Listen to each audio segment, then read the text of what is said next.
मुंबईच्या दादरमधल्या बालमोहन विद्यामंदिरमधील मतदान केंद्रावर मोठा घोळ झालाय।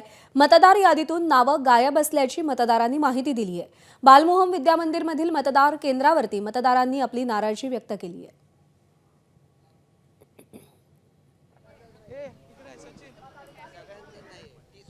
मतदानाच्या प्रक्रियेला सुरुवात झालेली आहे।